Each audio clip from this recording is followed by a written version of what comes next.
Ketika seorang ibu tunggal dan dua anaknya tiba di sebuah kota kecil, mereka mulai menemukan hubungan mereka dengan Ghostbusters asli dan warisan yang ditinggalkan kakek mereka. Oke gengs, duduk santai, pegang camilan, karena yang mau kita bahas kali ini, nggak akan bikin kamu bisa duduk tenang.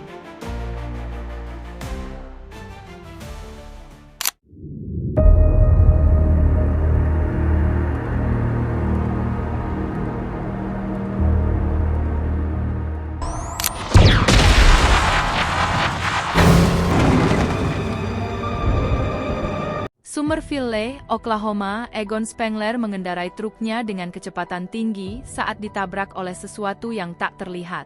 Truknya terguling.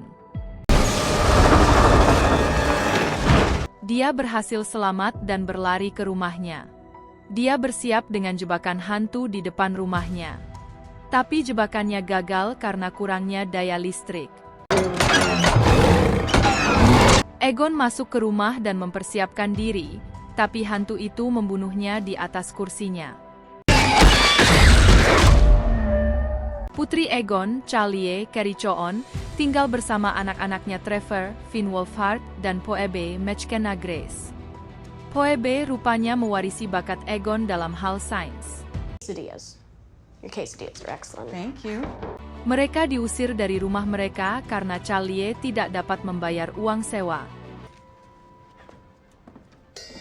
Mereka pun pergi ke Summerville untuk menempati rumah warisan Egon. Mereka sampai ke Summerville dan mendapati rumahnya yang berada di pinggiran kota dan tidak terawat. Bahkan sinyal ponsel pun susah. Semua orang di kota mengenal Egon sebagai petani tanah, karena dia cuma menyendiri dan menggarap sebidang tanah tanpa menanaminya.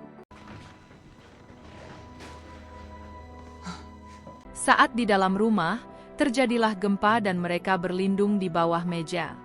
Phoebe menemukan pakemeter di bawah kursi.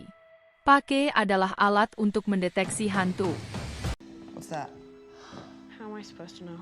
Mereka bertemu dengan Janine Melnitz, yang memberitahu Charlie bahwa Egon meninggalkan banyak hutang dan Janine yang mengurus tagihannya. Are you telling me this place is worthless?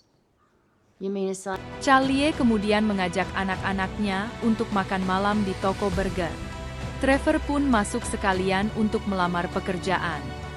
Dia tertarik dengan seorang cewek pramusaji di sana yang bernama Lucky. I'll be right back. Saat mereka kembali ke rumah, papan catur yang ada di kamar Phoebe tiba-tiba jatuh dari meja dan berserakan. Phoebe kemudian mengatur ulang bidak caturnya sebelum tidur. Sementara itu, Trevor yang berjalan di luar mencari sinyal masuk ke gudang dan dia menemukan Ecto.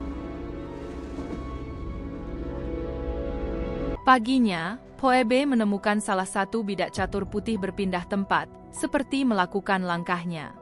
Dia kemudian melangkahkan bidak hitam. Charlie mengantar Trevor untuk mulai bekerja di tempat burger dan mengantar Phoebe memulai sekolahnya. Fine, you can help me scrape asbestos out of the attic. Dia bertemu gurunya, Mr. Groberson, Paul Rudd, dan berkenalan dengan teman sekelasnya, podcast, Logan Kim. Podcast punya hobi mewawancarai dan memiliki channel podcastnya sendiri dalam bidang supernatural. I'm Phoebe. Oh, cool. And podcast. Phoebe pergi ke kantor Groberson dan dia mengetahui bahwa Groberson adalah seorang ahli gempa. Dia telah memantau aktivitas seismik di kota selama beberapa tahun terakhir yang sering terjadi gempa. True joke? Yes, that's why I winked. Pulang sekolah, podcast mengajak Phoebe ke tambang. Mereka menemukan dinding batu yang berbentuk seperti gerbang raksasa. Di dinding batu itu terukir sesuatu yang tampak seperti seekor monster besar. The show really finds its voice on episode 46. Malamnya, Phoebe melihat bahwa bidak catur putih bergerak lagi. Dia lalu melangkahkan kuda bidak hitam. Kuda bidak putih tiba-tiba bergerak sendiri dan melempar kuda bidak hitam. Pakai Phoebe menyala, mendeteksi adanya hantu di ruangan itu. Phoebe lalu menyusuri setiap ruangan di rumah dengan Pake dan menemukan jebakan hantu tua di bawah lantai. Paginya, Phoebe bersama Podcast membawa alat penembak proton untuk mengujinya. Ternyata masih bisa bekerja dengan baik. Mereka kemudian mendengar suara yang datang dari dalam sebuah gedung. Mereka mengikuti arah suara itu dan menemukan hantu blobby biru yang disebut Muncher yang sedang memakan logam. Hantu itu melihat Phoebe dan Podcast, lalu menyerang mereka dengan menembakkan pecahan logam. Phoebe menembakkan sinar proton ke Muncher, yang membuatnya terbang melarikan diri. Mereka pun mengejarnya. Sementara itu, Trevor berhasil memperbaiki Ecto-1. Dia kemudian membawanya keluar untuk mencobanya. Di perjalanan, dia bertemu Phoebe dan Podcast yang sedang mengejar Muncher. Mereka kemudian melanjutkan pengejaran dengan menaiki Ecto-1. Phoebe duduk di kursi mobil yang dapat ditarik keluar. Muncher. Mereka menemukan Muncher di kota. Mereka terus mengejarnya sambil menembakinya dengan sinar proton. Muncher kabur menuju tambang, namun akhirnya mereka berhasil menangkapnya dengan jebakan hantu yang dipasang di mobil remote control. Gotta go. Saat mereka kembali, mereka ditangkap dan oleh Sheriff Domingo dan dimasukkan ke sel karena sudah mengacau di kota. Ecto-1 dan alat-alat mereka disita. Di sel, Trevor menceritakan pengalamannya saat nongkrong di tambang. Heard something say Gozer. Lucky tiba-tiba muncul di sel sebelah dan membenarkan cerita Trevor. Mereka akhirnya menyadari bahwa Lucky adalah putri Domingo. Phoebe kemudian meminta untuk menelpon. Dia kemudian menelpon nomor Ghostbusters yang sudah dia catat. Ray Stantz dan Aykrot, yang sedang menjalankan toko barang antik mengangkat teleponnya. Ray lalu menceritakan kepada Phoebe bahwa Egon bertengkar dengan anggota Ghostbusters lainnya sebelum dia pergi ke Summerville dengan semua peralatan mereka. Terakhir kali Ray berbicara dengan Egon, dia menyebutkan pembicaraan gila tentang kiamat. Phoebe memberitahu Ray bahwa dia adalah cucu Egon. Charlie dan Groberson lalu datang untuk mengeluarkan mereka dan membawa mereka pulang. Sementara itu di tambang, sesuatu terjadi. Dinding gerbang merekah dan mulai terbuka.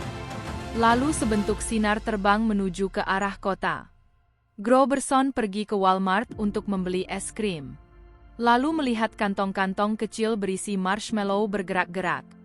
Kemudian makhluk-makhluk marshmallow kecil bermunculan dari dalam kantong. Groberson lalu melihat monster Keymaster. Dia pun berlari ketakutan, tetapi monster itu mengejarnya sampai ke mobil dan menyerangnya. Keesokan harinya, Phoebe dan Podcast membawa Trevor dan Lucky ke tambang untuk melakukan penyelidikan lebih lanjut.